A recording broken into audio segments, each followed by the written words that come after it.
Welcome to the Peak News. I'm Chaim Goldman, the Watchman. You're listening to AM 1460 and FM 101.1. The Answer, and we are the Peak News. We say the quiet stuff out loud.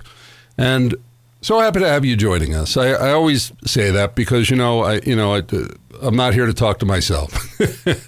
But I'm also here to invite you to be part of what we're doing, because this is getting really, really deep, and it's getting very interesting. And if you've been tracking with us, the big story of the past week plus, has been this accusation of our Mayor Yemi Mobolade, that was broken on Thursday, November 21st, in the Daily Wire, national publication, the Daily Wire, that this hate crime hoax that was perpetrated during the mayoral election, that our Mayor Yemi, before he was mayor, candidate Yemi Mobolade, was aware of it, and that when the FBI came and interviewed him, he lied to them, and then he wasn't prosecuted because the Department of Justice decided that they could not prosecute the first black mayor, or more accurately, the first elected black mayor of Colorado Springs. And so when you start dissecting the story, when you start looking into it, and there's a lot more to it, and we're finding out more and more, and we're continuing to investigate this, it's a very interesting story on a lot of different levels. And certainly, if Mayor Yemi is innocent of this, his name needs to be cleared. And that is a function not just of the Justice Department, but really is a function of the local media to tell the story, to investigate the story, to be out there on the street, to be asking a lot of questions. Even in a lot of ways, as media, people talk to us in ways that they won't talk to governmental authorities, because we can't do anything to them, right? Like we can just, we can report on things, and we certainly, have that impact when people's, name is in the paper, quote unquote, or on the radio. But very often people will talk to journalists, and that we keep things confidential, and we have a responsibility, really a sacred right to do that, to keep sources confidential. And there's a lot of laws protecting that. And so people will talk to us, and it can help a community to sort through a story, or, and for people to be cleared. It can also open up for the accountability that's necessary in society for people to be held accountable by these stories getting out. And so that's what we're seeking to do. What we've been somewhat surprised at is the silence, almost the ignoring of the story by the local media. And I've been trying to get to the bottom of that too, and figure that out. In fact, on Thursday of this week, we're going to be doing a show specifically on that, what has been the media's response to this story. But what we're doing in today's program is, if you haven't heard this at all, if you don't even know about this, it's not surprising. A lot of people don't, because again, the local media has been basically silent on it. But last week we did 3 shows leading up Thanksgiving. We didn't do it. We took off, did a Thanksgiving pre-record show. But we have these 3 shows outlining what happened, and we had great guests on. And I invite you to go to our website or our podcast page at thepeak.news and check that out. In fact, we've set up a special page, thepeak.news/hate crime hoax, on our website in order to aggregate not just our own content, but the content that we have, so that you can get this information, you can consider it, and you can decide for yourself what you think. And so in the program today, as this is Government and Politics Day, we are going to do a review of this story with and updating you on the latest information that we have that's coming from other sources. We are looking into a lot of things that I'm not going to be talking about today because it's still in the works. And on Thursday, we're having Jordan Baldwin, our lead investigative journalist, on to talk about the things that he's working on, because he's out there really hustling to find things out. But we have, as a special guest on the program in the second half hour, we have George Brauchler, who is a district attorney in the state. He was 18th Judicial District and now just won for the newly created 23rd Judicial District. And he has been out there very vocal in the media, calling this out, making light of this, and asking good questions, especially as a lawyer can in getting into this. So George will be on to talk about that at the end of the program. And then we'll also be talking about a little bit more about the media's responsibility in all this. This is a very big story that's not being told. But here at the Peak, we say the quiet stuff out loud, so we are. And we invite you to join us as a citizen journalist to do that, too. I'm Chaim Goldman, the Watchman. You're listening to the Peak, and we'll be right back with Did Mayor Yemi Know? Part 4.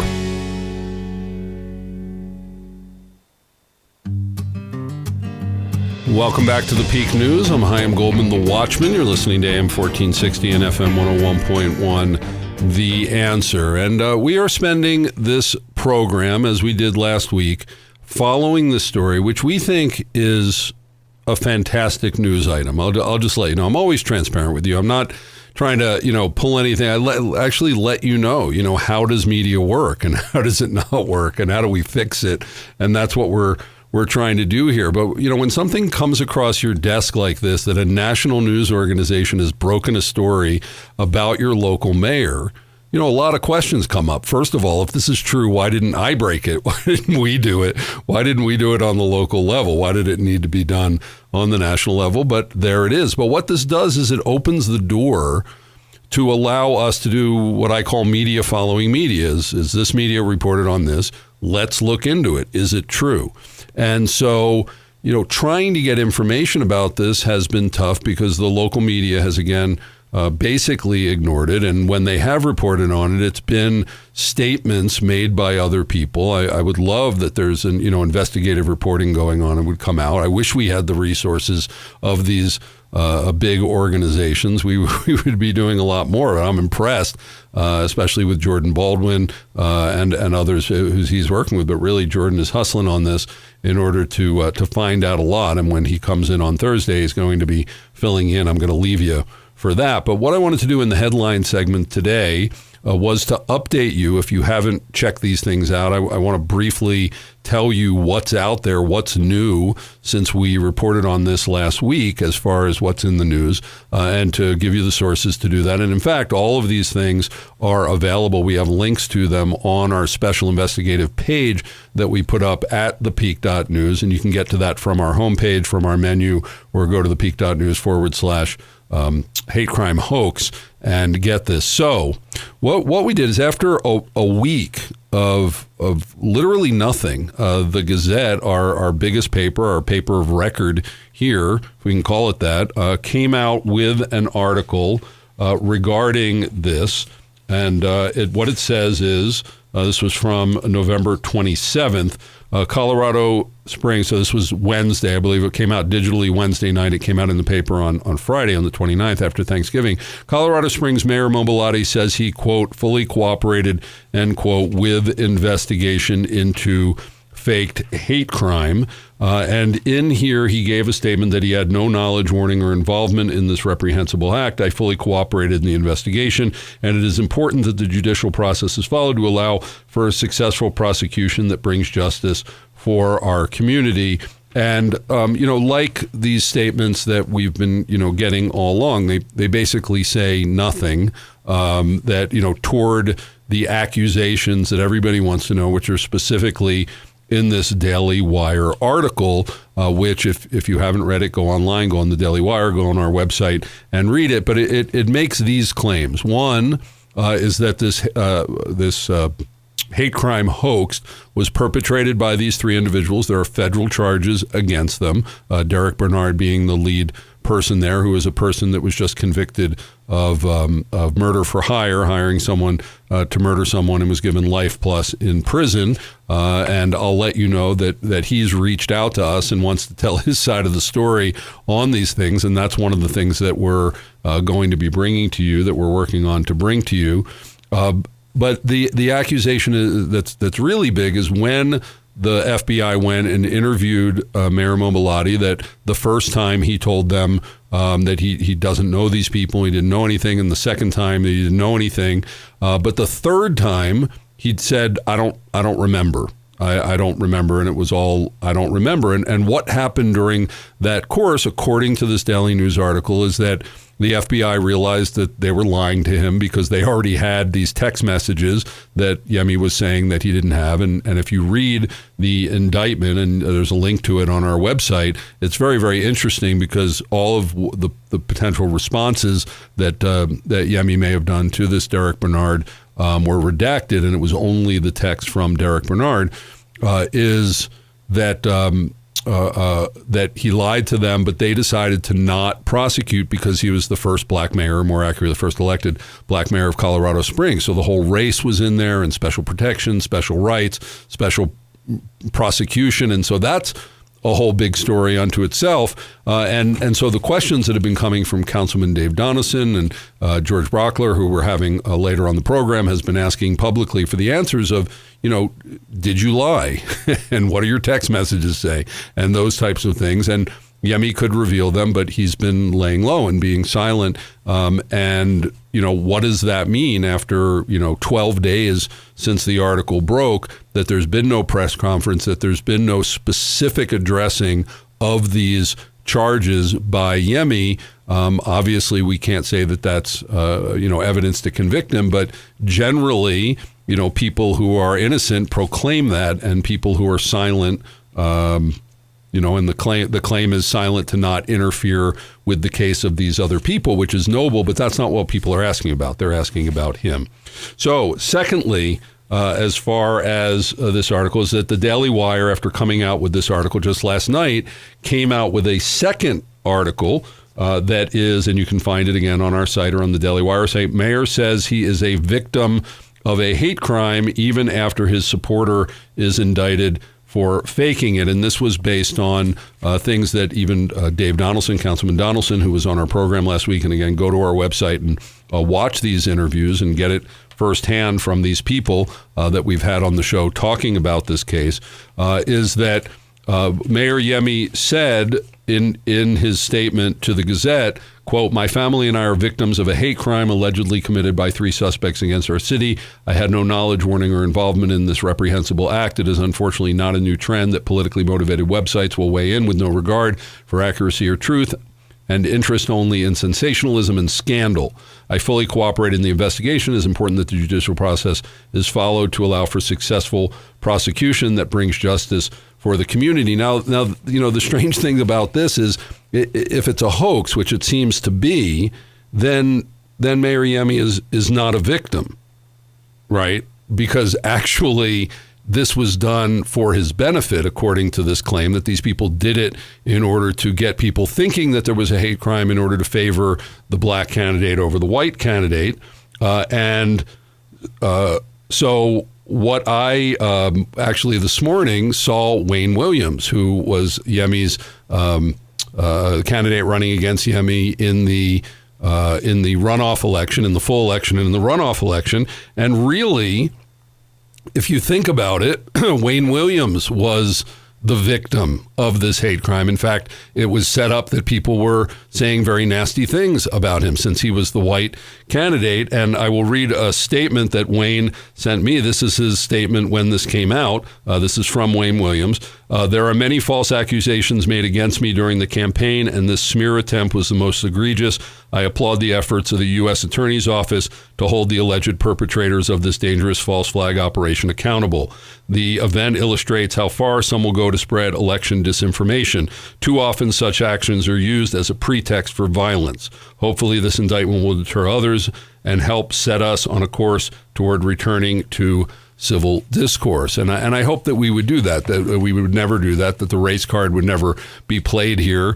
This is not a city of hate. This is a city of great opportunity, shown by the very fact that we have a black mayor, someone who's an immigrant, only about 10 years from Africa, can come and become mayor of this city.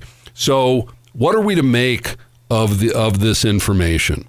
That's what I want to put out to you, because in the next section, I really want to talk about what you as the consumer should expect of the media and what you should expect of yourself as someone who shouldn't want people to make up your mind for you or give you information or tell you what truth is, but for someone who wants to discover it on your own. I'm Chaim Goldman, the Watchman. So happy to be able to bring the Peak to you, and we'll be right back.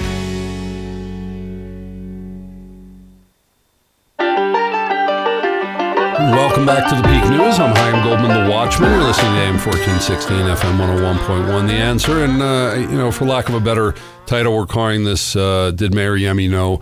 Part 4. We did 3 shows last week, sort of a trilogy, in order to bring out this information and to put on the table what we do know. And we've been tracking this through, but there's very little that we do know. We have the Daily Wire article. It's very much based on an unnamed FBI official. Would be nice to know who that is and get him on the record. But we don't have that. We have this federal indictment that lists text messages that were done between those who are accused of perpetrating this hoax and candidate at the time, Mayor Yemi Mobolade, but we do not have any responses. There was supposedly a 5-minute phone call that was done between Derek Bernard and Yemi Mobolade, but we obviously don't know what the content of that is. But I would encourage you, and this really what this segment is about being a good consumer and someone seeking truth, and what should you expect of the media, and how should you use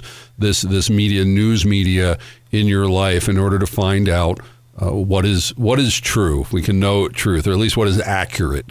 And so on our website, we have this page, this at thepeak.news/hate crime hoax. We're aggregating this content, including the programs that we're doing on it, as well as other people. And right at the top, you have the indictment, the United States District Court indictment against these 3 individuals for allegedly perpetrating this hoax. A lot of great information, interesting information in there, including something where it talks about getting information that Yemi had asked for. Supposedly, we don't know what that is, during in the midst of this thing, although Mayor Yemi claims that he really didn't know these people and it was only in their media capacity that he knew them. So this is what I'm, getting and understanding from sort of looking at America and where we've fallen with the media, is that people have gotten to the point where they really want to be told what to think. Now, they say they don't, but they really do. And I put out a voter guide, and it has very long answers from candidates. And I've been told, people won't read, people don't know, they just want to know who to vote for. And I can't do that. I'm not here to think for anyone else. I'm not here to think for you. What the media is supposed to be doing is getting information in front of you. But I think what most people are looking for is, hey, media, you go out, you research, you decide what's right, and then you tell me what that is. And that is not the function of media. What the function of media is to go out, do the research, gather the information, put it in proper context, because not all pieces of information, data points are to be weighted equally, and then to lay them in front of you. And that's what we're seeking to do with this special website. Go look at it yourself. It's not for Chaim Goldman to tell you whether Mayor Yemi is guilty or innocent of this. It's really for you to decide. Now, if it ever gets to court, it will be for, a jury of his peers to decide such a thing. But for you, in consuming the media, expect the media to report on things. Expect the media to ask good questions. Expect the media to put people in front of you that you may think are credible, that they're not credible. But don't say to me, why do you have that person on? We've had people say, why are you talking to that person? Why would you bring that person on? Well, why are you talking to them? Why? Because they might have some information into this. There's someone who was there. Might they lie? Might they not? Yeah, of course. But the thing is what are we supposed to do? Are we supposed to wait, hang back, sit on a story forever until we, quote unquote, get it right? Or are we to put the information in front of you? And I think that if you would take a moment to step back and think about, what do I want from the media? It would be organizations that are doing the research in an unbiased way, that we don't have a dog in the fight. We're not here, if Yemi's innocent, that's great. We can help get that information. If he's not, needs to be held accountable, we can get that information too. It's not for us to have any bias. It's for us to serve you. But you need to demand that. And so right now we're looking at a situation where the Peak.News, this small little scrappy organization we have here, Citizen Journalist, is leading the way on investigations as far as we know. But you, I would say, call the Gazette, call KRDO. They've put some stuff out, but KKTV, The Independent, Fox 21, as far as I can see, they're doing nothing. They're reporting on nothing, and you need to demand better. I'm Chaim Goldman for the Peak, and we'll be right back.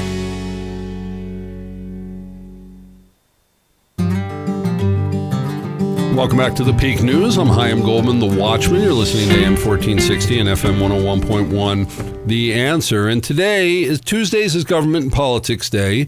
But really, this whole story with Mayor Yemi and, this hate crime hoax and, did he know and did he lie to the feds and all of these things. And it's a very deep story. I got to tell you, it seems like this has got a lot of legs. It's going to be around for a while, as long as we in the media and others keep pushing and keeping it in the news cycle, is we have this combination of the media reporting on government. And it's really, really important that we do this, because we all know that, without accountability, even in our own lives, right? Like, you get lazy and things happen that really can't happen in a government situation. We need to keep them accountable. And the number one force for doing that, other than the courts, is really the media, to be on top of it on a continual basis. And so that's why we're really combining media and politics in today's program. We have a special call-in guest. Wish he was in the studio, but I just asked him yesterday to be on the program,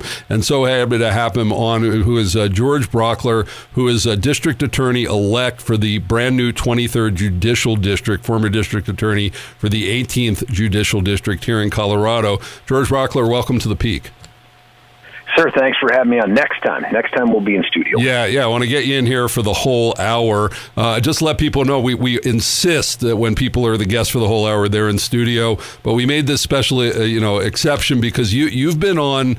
Really, George, I've been hearing, even heard you on KOA out of Denver this morning. You've been doing a lot of interviews because I know it's important to you to keep this in front of the public, because we need to find out what's going on. And you're also, someone who's been in the media and done radio. Can you quickly give people your background here before we get into the questions for you today? Yeah, sure. Look, I'm a Colorado kid. I grew up in Lakewood, went to public schools my whole life, graduated from CU undergrad and law school, go Buffs, and found my way into the DA's office as a calling while continuing to serve my country in uniform. Had a couple breaks in service to go get on active duty. Got back from Iraq a little bit ago, but the media thing just happened. It was sort of accidental. I fell into radio work and got to work with one of your sister stations up in Denver, 710. Yeah, the answer up in Denver. I took over for Pete Boyles when he stepped back from full-time work, and then I had to leave that to run for DA. So I get it from the perspective of government, and that is, if you're a conservative, you believe in the accountability piece, which you pointed out, but honestly, you can't get to accountability if you don't have transparency.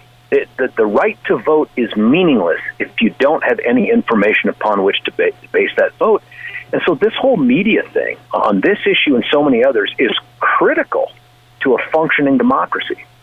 Yeah, and that's what we're trying to do here, and we're calling out to the other media. We appreciate that they've sort of laid down in such a way that's let the Peak take the lead. It's really crazy that this small organization here is taking the lead, but we are pressuring and inviting and are willing to provide information to these other sources if they're willing to report it. So the first question I have for you: if Mayor Yemi did lie to the FBI, what are the potential charges? What could he possibly be looking at if he did lie? Well, that's a great question. One of the catches, and the federal law that governs this is called 18 U.S.C., United States Code 1001. And there's some subsections there and requirements. And it doesn't just have to be you lied to the FBI. If you lie to a federal agency, it qualifies. But that lie also has to be material for purposes of this particular case. And of course it is, if this guy is a witness to the people that are trying to do things on his behalf to try to generate some sympathy and perhaps support for him. So I think all those things get established. If it turns out that it's true, there would have to be a grand jury that says that there's at least probable cause, and indict him. He then goes to trial. The maximum sentence, I'm not clear on what the maximum sentence is, but the minimum sentence seems to be over and over and over again for elected officials and high-profile figures alike is go to prison. And if you haven't watched the Martha documentary on Netflix, you should, because it lays this out pretty clearly. Jim Comey, director of the FBI, wanted to have a great case against Martha Stewart for insider trading. But no matter what he did, his folks couldn't put one together. So instead, they pursued her for lying to the FBI, and she went to prison for lying to the FBI. This is a no-joke thing. And when it takes place in form of a campaign, or in this case, an elected official, it becomes a big deal. So if it's also true that the Department of Justice decided to not prosecute and covered this over, and the claim in the Daily Wire is because he was the first black mayor, more accurately, the first elected black mayor of Colorado Springs, that because of that special protection that is so un-American, but we know it goes on, that they decided to not. Does that impact possibly prosecuting him later? Does that cover over anything? Does it interfere with the case? I don't think so. No jeopardy is attached. When a decision not to prosecute takes place, it isn't binding. And the reason it's not binding is largely because what if there's additional evidence that comes forward? But I don't think that there's anything so far that I've heard of would preclude the next Department of Justice, which I presume is going to be headed by Pam Bondi, former Attorney General from Florida, and the U.S. attorneys that she has a hand in helping to bless off on and select. And we're going to get a new one here in Colorado. I don't think I've read anything so far that would tie their hands and keep them from reopening an investigation, looking into this, and deciding to bring charges at a later date. Okay. They have a 5-year statute of limitations from when it occurred. We think it occurred based on the indictment and all the other things, May of 2023. That gives us almost all of Donald Trump's next term to cover this. Okay. As far as these texts, most of the communication, it seemed, was done by text. We have in the federal charges Derek Bernard writing candidate number 1, but it's clearly Yemi. But we don't have the responses. There was supposedly a 5-minute phone call. We obviously don't have that. Do we, it seems like they're redacted from there, that were not presented with them. And what we've found out is that the all of the discovery evidence about this has been sealed, and those who have been accused have been told that they're not allowed to share these things.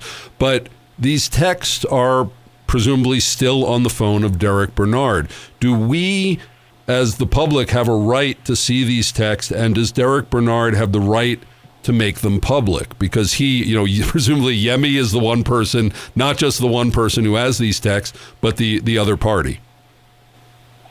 The short answer is, yes, the public will have a right. And when I say will, it's perspective. Because one of the things that we try to do is to protect the integrity of the justice system by making sure that cases don't get tried in the public eye. That usually protects the defense, but it can protect the prosecution too. So if Bernard, who is a convicted murderer now based on his participation in that solicitation case, if he's a defendant in this case, he's bound by certain rules too. And sometimes on top of those rules, judges have local rules of practice and they issue orders. And the idea is Derek Bernard cannot go out and start defending himself in the public eye because of the risk it poses to a fair jury. Just like the United States government couldn't go out and expose more of their case than what they've done already. My concern here is I can't think of a good reason to not include the response text from candidate number 1 in here. If they're blocking it out, it's because they're signaling we don't think the responses are relevant and we're trying to protect that person's identity. Why? Especially if, as this FBI official told the Daily Wire, that person lied to the FBI not once, not twice, but apparently 3 times about whether he'd had any contact of any kind with this guy.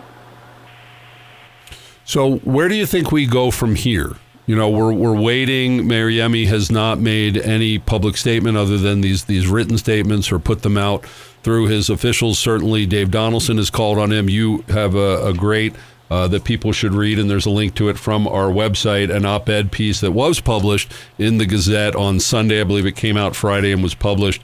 That you're calling for Mayor Yemi to come forward and answer these questions.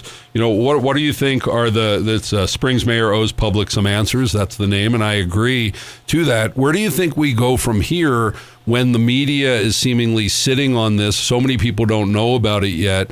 Where do you think this story goes? Because we've heard, even from the chief of staff of Yemi, that they don't want to give this oxygen, and that means, they want it to go away in a way. But can it really go away at this point? Yeah, I don't think so, unless Trump's Department of Justice turns a blind eye to this thing, the way it appears that the acting U.S. attorney has. I don't think it goes away. I mean, the real answer should be there should be a Jenna Griswold meets Kyle Clark moment as the mainstream media are running down Mayor Mobilotti in the parking lot of his office saying, "Did you lie to the FBI?" And the more times he doesn't answer that question directly, the more impossible. Oh, he cut out. You there, George? Yeah, I'm here. Okay, you cut out for a moment. You said the more, and then you went away. Yeah, the more he refuses to a very simple, direct question of "Did you lie to the FBI?" the more likely it is the answer is yes, he did. Okay. If people want to get in touch with you, do you have is there a website for people to get in contact with you? Yeah, I wish I could say there was. And new DA's office, the 23rd Judicial District, has a website that's being created right now. Probably the Gazette is probably the easiest way to get a hold of me. Okay, you're a regular contributor? Every week. Okay. So, what do you think of the Mayor Yemi situation? Are we getting enough information? Does his silence incriminate him? We need to keep pressing on this, and I thank you, George. Thank you congratulations for your win in the new congressional district, but thank you for being one of the voices crying in the wilderness out there. Well, look, thank you for keeping this moving forward. It is indispensable that you do what you do. Okay, thank you, George. You're listening to The Peak, and when we come back, I'm going to talk more about the responsibility of the media and how you can put the pressure on.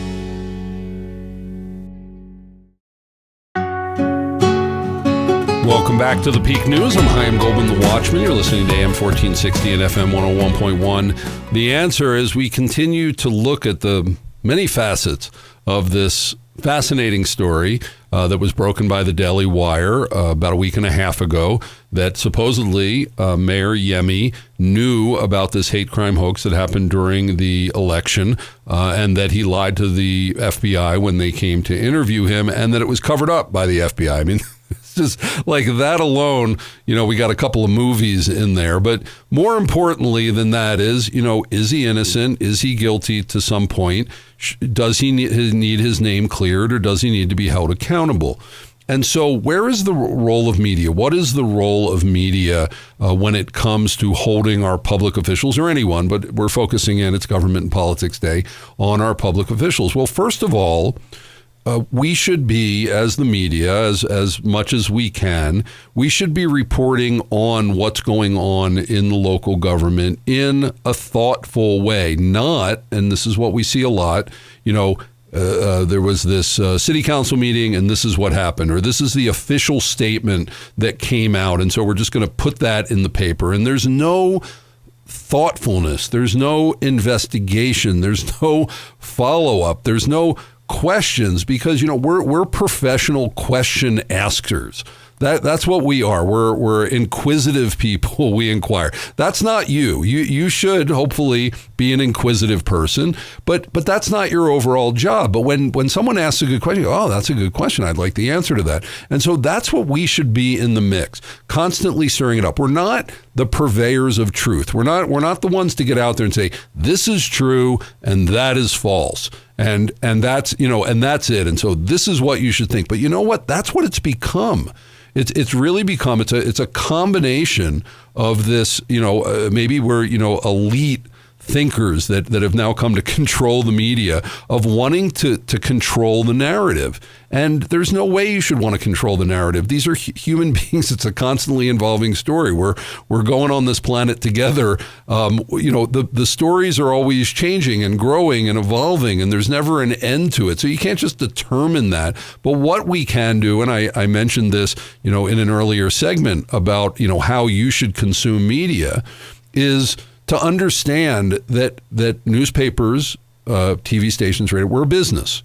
It's a business. It has an economic model. Now, that economic model of those who pay the bills, the sponsors, should not be influencing the editorial, but it does. And the reputation of the paper, and maybe wanting to win awards or other things. Everybody, I can't judge why all these different media outlets are not reporting on the story. It's just very upsetting and confusing to me that they're not, even though it's opened up an opportunity for us, is that you can call them up. And I would invite you to and go, hey, Gazette, where's the story?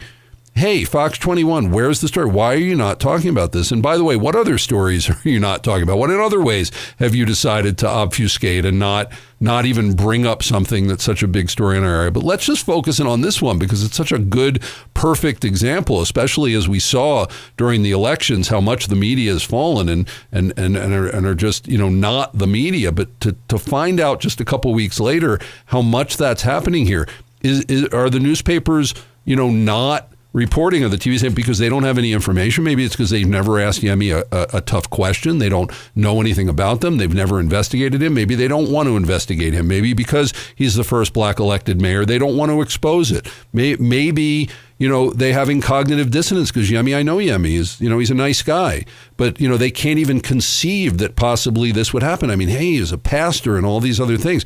What is going on? But what the media needs to realize is it's a story, and they need to tell it. They need to tell it as well as they can at the time and add to it over time. It is not our job to be the ultimate purveyors of truth. It's our job to provide the information to you so you can be the ultimate purveyor of truth for yourself. And someone who never holds back and wants you to definitely know what he's thinking is Jim Miller, just a guy. And here's Jim, who ran against Yemi in the elections. Here's his take on the situation. I'm Jim Miller. I'm a father. I'm a husband. I'm a veteran. I'm overworked. I'm overtaxed. I ran for mayor. I'm just a guy, and this is the Peak Rants. All right, so guess what? May or may not be part of some kind of hoax with that racist allegation during the mayoral run. I ran for mayor. I was there. It sounded a little weird and odd, I thought, at the time. But, there's some terrible people out there in the world. But you know what's worse than terrible people? People hoaxing terrible people stuff. You know why? Because it lets the real bad people kind of slip through the cracks and not be noticed because there's so much fake bad people things happening.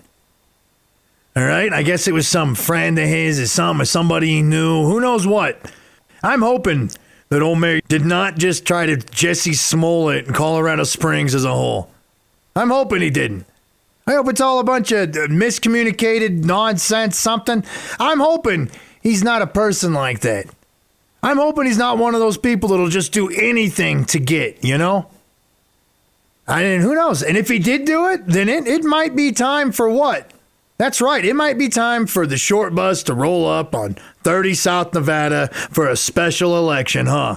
It might be time for that. I might be running for mayor again sooner than we all thought. I might be having some people that I know running for mayor again sooner than we thought. I don't know. I don't think it's a good look. I don't think it's a good thing. There was other stuff before this. We heard some stuff about restaurant this, restaurant that, something, yada, yada. I'm hoping he didn't do anything wrong. I'm hoping it's all miscommunication, but the FBI's involved.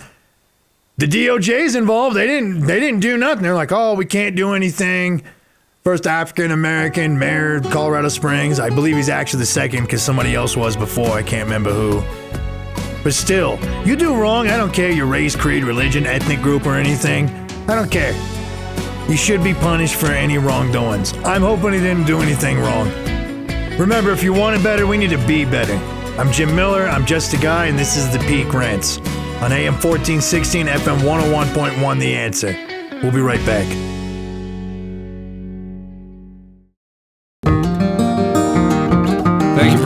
guest today on The Peak as we seek to peel off the layers of this Mayor Yemi story. We have been inviting, Yemi just did it again today, inviting Yemi or reaching out through his people to invite him to come on the program here and to answer these questions himself and to give his side of the story. But we're not getting a positive response on that, but please know that we are doing that and we'll continue to do that. I want to do a shout out to our platinum sponsor, Springs Dentist and Dr. Craig Summer, Holistic Dentistry in Colorado Springs, our family dentist. And please check them out. Holistic Dentistry is really, really cool, and I recommend it, especially if you're into natural health. And all of our sponsors we thank because they make it possible for us to be here on the air, to pay the bills, to be providing this community service. And so please patronize them. And when you do, say, you know what, I heard about you on The Peak. Thanks for what you're doing.